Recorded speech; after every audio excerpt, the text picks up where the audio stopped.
आग में जल जाएगा, किसी काम का नहीं है।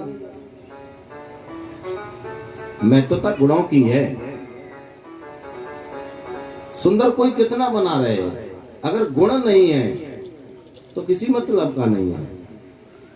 और अगर गुण है, सुंदर नहीं है, तो उसकी प्रशंसा होगी। कौन नहीं जानता है जामवंत जी को? हनुमान चालीसा का पाठ कौन नहीं करता है?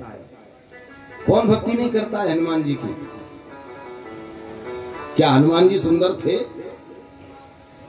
बंदर का मुख है, लेकिन आहा, हनुमान जैसा आचरण किसका हो सकता है?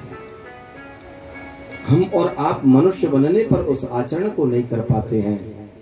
और हनुमान जी महाराज बंदर का रूप धारण करने के बाद भी ऐसा आचरण किए। हनुमान जी की जगह पर अगर कोई और व्यक्ति इतना बड़ा हो जाता, हनुमान जी के बराबर हो जाता, तो कोई आश्चर्य की बात नहीं थी। लेकिन एक बंदर का रूप धारण करने वाले हनुमान जी महाराज इतनी बड़ी उपाधि पाली, ये आश्चर्य की बात है। क्यों? क्योंकि बंदर से ज्यादा भोगी, कामी कोई नहीं होता है। और उस बंदर की आकृति को पाकर के हनुमान जी ने राम पर अधिकार बना लिया अपना। आचरण थे हनुमान जी के अंदर। नारद ब्रह्मा के पुत्र थे और फिर भी विश्व मोहिनी के प्रति मन बिगड़ गया नारद का। विश्व मोहिनी कन्या, ये मेरी पत्नी बन जाए, मुझे ऐश्वर्य मिल जाएगा, ये होगा वो होगा, मन बिगड़ गया। लेकिन हनुमान जी महाराज अशोक वाटिका में अकेली सीता माता से मिलते हैं। एक बात का और ख्याल रखना, कोई व्यक्ति किसी माता से सबके सामने मिलता है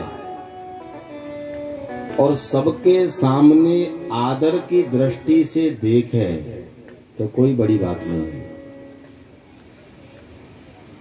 कोई व्यक्ति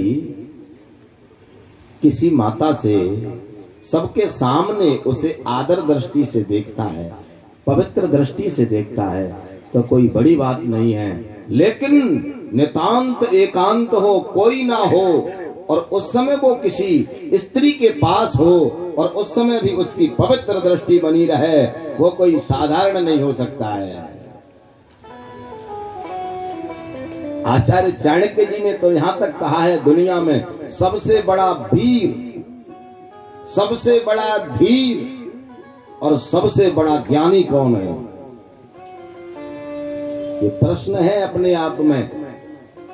सबसे बड़ा वीर, सबसे बड़ा धीर और सबसे बड़ा ज्ञानी कौन है? बोले वेदांत को जिसने कंठस्थ कर लिया है वो है ज्ञानी। पुराणों को जिसने कंठस्थ कर लिया है वो है ज्ञानी। तो आहा, क्या सटीक उत्तर दिया। बोले नितांत एकांत भीषण जंगल में, जहां कोसों कोसों तक कोई इंसान ना हो, ऐसे एकांत में किसी दिव्य सुंदर नारी को देख करके जिसके मन में विकार पैदा ना हो, वो सबसे बड़ा वीर है, वो सबसे बड़ा धीर है और वो सबसे बड़ा ज्ञानी है। सबके सामने तो हर व्यक्ति श्रद्धा का बर्ताव करता है। हमारी बुद्धि की वो स्थिरता, हमारे गुरुजनों की वो कीर्ति, हमारे गुरुजनों के प्रति कलंक ना लग जाए, ऐसी वो चिंता एकांत में भी अगर बनी रहे, वो धीर है, वो ज्ञानी है। हनुमंत लाल माता सीता के पास जाकर